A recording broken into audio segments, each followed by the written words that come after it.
जय हिंद दोस्तों। आज के इस वीडियो में मैं आप सबसे बात करूंगा एसएससी जीडी के कट ऑफ के विषय में कि इस बार एसएससी जीडी का कट ऑफ कितना जा सकता है, कितने नंबर पे आपको आगे फिजिकल की तैयारी करनी चाहिए। उसके साथ साथ हम यह भी बात करेंगे कि आपके एग्जाम में नॉर्मलाइजेशन कैसे होता है, नॉर्मलाइजेशन के कितने नंबर मिलते हैं और किस शिफ्ट को कितने नंबर का फायदा मिलने वाला है। आज के इस वीडियो में मैं इन सभी टॉपिक के विषय में आप सबसे बात करूंगा। मैं उम्मीद करता हूं कि आप सभी लोग इस वीडियो को लास्ट तक जरूर देखेंगे। दोस्तों, यदि आपको यह वीडियो अच्छा लगे तो आप सभी लोग इस वीडियो को लाइक कर सकते हैं। अपने दोस्तों के साथ इस वीडियो को शेयर करना न भूलें।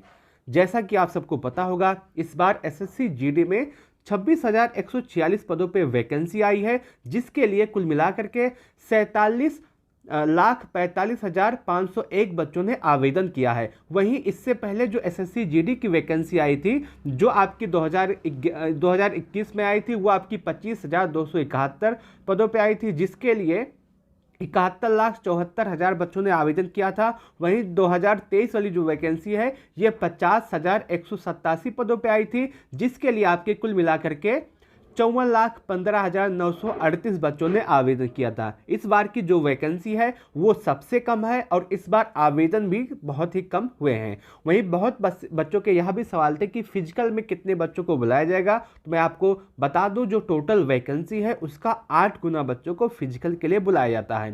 यानी कि 26,146 पदों पर आपकी वैकेंसी आई है, इसका 8 गुना बच्चों को फिजिकल के लिए बुलाया जाएगा। अब बात करते हैं पेपर के लेवल की। जो आपका पेपर का लेवल है ये इजी नहीं है, क्योंकि अगर आप देखिए आपके पेपर में 80 क्वेश्चन आए थे, इसमें से 40 से 45 क्वेश्चन ऐसे थे जो इजी थे, 20 से 22 क्वेश्चन ऐसे हैं जो मॉडरेट हैं और 15 से 20 क्वेश्चन ऐसे हैं जो हार्ड है। अब कोई बच्चा इसी 40 से 45 क्वेश्चन को देख करके कहता है कि पेपर इजी है, तो वो सही बात नहीं है, क्योंकि जो कट ऑफ बनेगा वो इस 40 से 45 क्वेश्चन से नहीं बनेगा। वो आपका कट ऑफ बनेगा पूरा जब तक आप इजी क्वेश्चन भी अटेम्प्ट करेंगे और उसके साथ साथ मॉडरेट भी करेंगे, उसके साथ साथ हार्ड भी करेंगे, तब जाकर के कहीं आपका कट ऑफ में नंबर आएगा। अब बहुत सारे बच्चे क्या कर रहे हैं, जो रिव्यू आता है उसमें देख के बता रहे हैं कि इसी 40 से 45 क्वेश्चन के ऊपर कि पेपर आपका बहुत ज़्यादा इजी आ रहा है। पेपर आपका इतना भी इजी नहीं है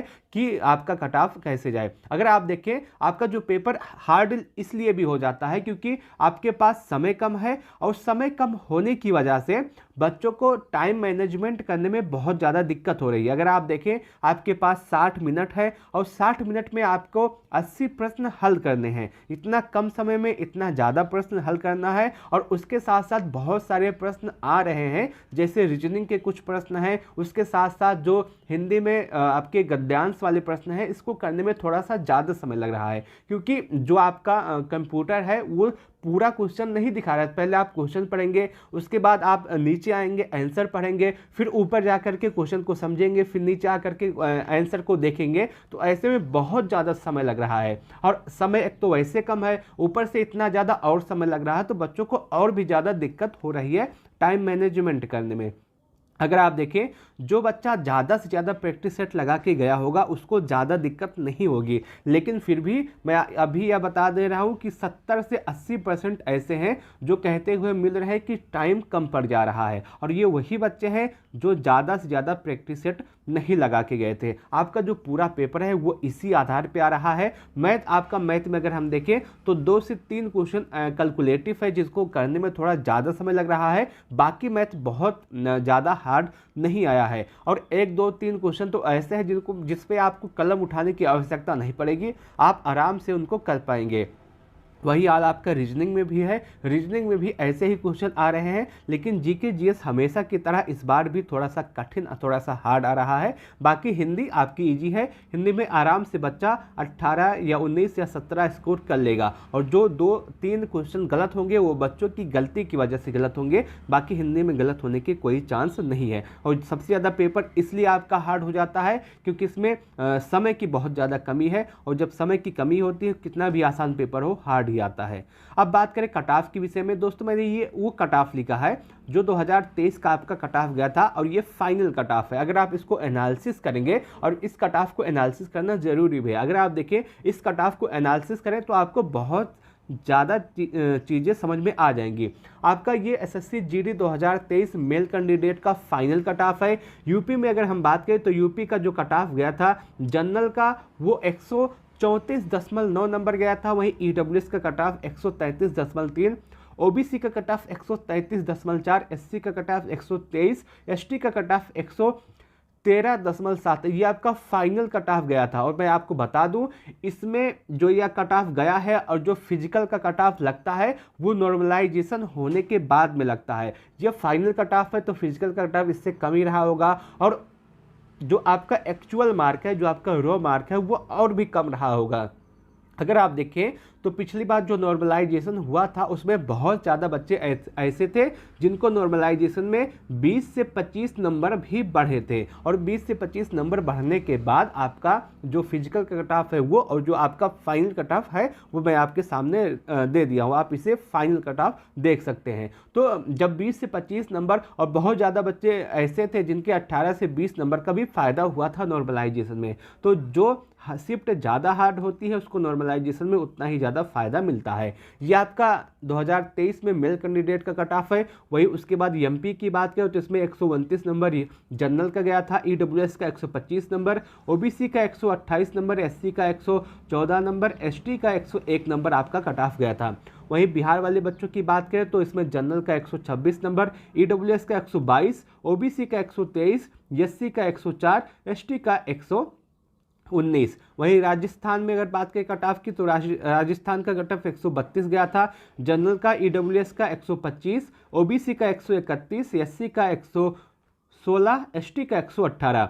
झारखंड की बात करें तो इसमें आपका यूआर का कट ऑफ 116, ईडब्ल्यूएस का 104, ओबीसी का 113, एससी का 88, एसटी का आपका 97 गया था। वहीं अगर हम बात करें उत्तराखंड में तो 125 गया था यूआर का, उसके बाद ईडब्ल्यूएस का 120, ओबीसी का 114, एससी का 108, वहीं एसटी का 121 गया था। वहीं दिल्ली की बात करें तो इसमें यूआर का कट ऑफ 122.7, ईडब्ल्यूएस का कट ऑफ 114, ओबीसी का कट ऑफ 118, और उसके साथ साथ एससी का कट ऑफ 115, एसटी का कट ऑफ 98। ये आपका पूरा प्रीवियस ईयर का कट ऑफ है। आप इसको एनालिसिस कीजिएगा। इस बार का जो कट ऑफ है वो भी इसी के आसपास रहने वाला है, लेकिन ये जो कट ऑफ है ये नॉर्मलाइजेशन ऐड करके बताया गया है। तो नॉर्मलाइजेशन में अगर आप देखें, अभी नॉर्मलाइजेशन को समझ लीजिएगा तो आपको पूरा कट ऑफ समझ में आ जाएगा। अब बात करते हैं कट ऑफ के विषय में, लेकिन उससे पहले बात करते हैं नॉर्मलाइजेशन के विषय में कि आपके एग्जाम में नॉर्मलाइजेशन कैसे होता है और नॉर्मलाइजेशन के कितने नंबर आपको मिलते हैं।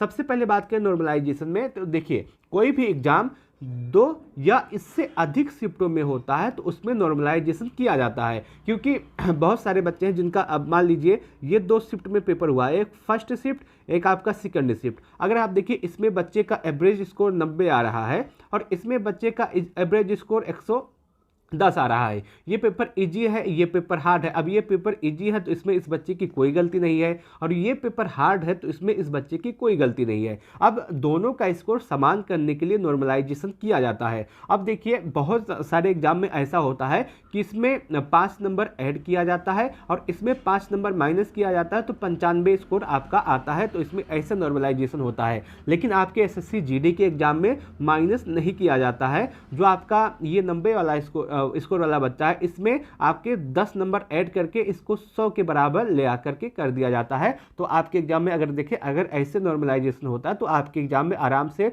10, 12, 15, 20 जो जैसे हार्ड शिफ्ट होता है, जिस शिफ्ट में बच्चों का एवरेज स्कोर जितना बनता है उसी के हिसाब से आपके एग्जाम में नॉर्मलाइजेशन किया जाता है। और आपके एग्जाम में इसी तरह के नॉर्मलाइजेशन आगे भी होने वाला है, और आपके एग्जाम में नॉर्मलाइजेशन में नंबर कम नहीं होंगे, जितना भी बढ़ेगा वो नंबर बढ़ेगा, कम नहीं होगा। तो आप यह मान के चल सकते हैं कि इस बार का जो एग्ज़ाम हुआ है आपका, उसमें नॉर्मलाइजेशन जो होगा वो आराम से 20 से 25 नंबर का नॉर्मलाइजेशन में फ़ायदा मिलेगा। अभी मैंने आपको जो कट ऑफ दिखाया वो नॉर्मलाइजेशन के बाद का कट ऑफ है, वो अभी फाइनल कट ऑफ है, और जो आपका फिजिकल का कट ऑफ है वो इससे भी कम गया है, और जो आपका रॉ मार्क है वो उससे भी कम गया है। तो आप सभी लोग निश्चिंत हो जाए, आपका जो फिजिकल का कट ऑफ है वो बहुत ज़्यादा नहीं जाएगा, और आराम से आपको, अगर आपका शिफ्ट हार्ड है, आपका शिफ्ट कठिन है, तो आपको आराम से 20 से 25 नंबर का नॉर्मलाइजेशन में फ़ायदा मिलने वाला है। अगर बात करें कट ऑफ के विषय में कि आपका स्कोर कितना हो, तो आपको आगे फिजिकल की तैयारी करनी चाहिए बिना विलंब किए। अगर कट ऑफ की बात करें तो सबसे पहले उन राज्य की बात करते हैं जहां पे कट ऑफ आपका सबसे ज़्यादा हाई जाता है। हाई कट ऑफ वाले स्टेट की बात करते हैं जिसमें आपका यूपी, बिहार, हरियाणा, उत्तराखंड, दिल्ली, मध्य प्रदेश जैसे राज्य आते हैं। यदि आप इन राज्यों से हैं और आपका स्कोर यूआर में 110 से 115 के आसपास है तो आपको 100% अपने फिजिकल की तैयारी करनी चाहिए। अभी इसमें नॉर्मलाइजेशन ऐड होगा तो आपका यही स्कोर आराम से 125 130 के आसपास पहुंच जाएगा नॉर्मलाइजेशन ऐड करने के बाद। तो यदि आपका स्कोर इतने के आसपास है तो आपको बिना किसी संशय के, बिना किसी देरी के अपने फिजिकल की तैयारी अवश्य शुरू कर देनी चाहिए। वहीं यदि आप ओबीसी हैं और आपका स्कोर 105 से लेकर के 110 के आसपास है तो आपको फिजिकल की तैयारी करनी चाहिए। यदि आप ईडब्ल्यूएस हैं और आपका स्कोर 105 से 110 के आसपास है तो आपको फिजिकल की तैयारी करनी चाहिए। यदि आप एससी हैं और आपका स्कोर 100 से लेकर के 105 के आसपास है तो आप फिजिकल की तैयारी करें। वहीं यदि आप एसटी हैं और आपका स्कोर 95 से लेकर के 100 के आसपास है तो आप अपने फिजिकल की तैयारी करें।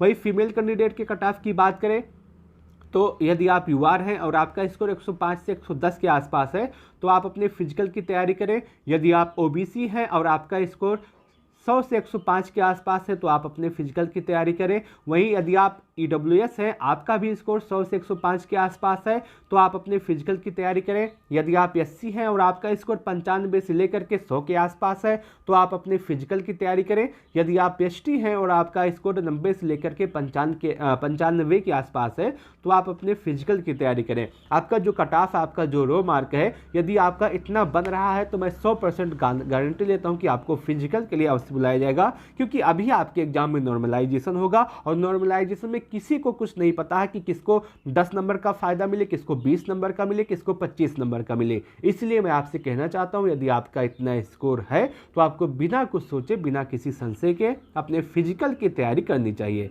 वहीं अदर राज्य की बात करते हैं जिसमें आपका महाराष्ट्र हुआ, हिमाचल प्रदेश हुआ, झारखंड हुआ, पंजाब हुआ। इन राज्यों से यदि आप हैं और आपका स्कोर मेल कैंडिडेट में यूआर में 105 के आसपास है तो आप अपने फिजिकल की तैयारी करें। ओबीसी में 100 के आसपास है तो आप अपने फिजिकल की तैयारी करें और उसके साथ साथ ईडब्ल्यूएस में 100 के आसपास है तो आप अपने फिजिकल की तैयारी करें। एससी में 95 के आसपास है तो आप अपने फिजिकल की तैयारी करें। एसटी में आपके 90 के आसपास है तो आप अपने फिजिकल की तैयारी करें। वहीं अन्य राज्यों की बात करें तो यदि आप यूआर हैं और आपका स्कोर 100 के आसपास है तो आपको अपने फिजिकल की तैयारी अवश्य करनी चाहिए। यदि आप ओबीसी हैं और आपका स्कोर 95 के आसपास है तो आप तैयारी करें। यदि आप ईडब्ल्यूएस हैं और आपका स्कोर 95 के आसपास है तो आप तैयारी करें। यदि आप एससी हैं तो आप अपने फिजिकल की तैयारी अवश्य करें यदि आपका स्कोर 90 के आसपास है। और वहीं यदि आप एसटी हैं और आपका स्कोर 85 के आसपास है तो आप अपने फिजिकल की तैयारी अवश्य करें। आपका जो कट ऑफ है वो इसी के आसपास रहने वाला है। यदि आपका इतना स्कोर बन रहा है तो आप बिना किसी संशय के, बिना किसी संदेह के अपने फिजिकल की तैयारी अवश्य करें। मैं उम्मीद करता हूं कि आपको यह वीडियो अच्छा लगा होगा, यह जानकारी अच्छी लगी होगी। यदि आपको यह वीडियो अच्छा लगा हो तो आप सभी लोग इस वीडियो को लाइक अवश्य कीजिएगा। अपने दोस्तों के साथ इस वीडियो को शेयर करना न भूलें। इस वीडियो को लास्ट तक देखने के लिए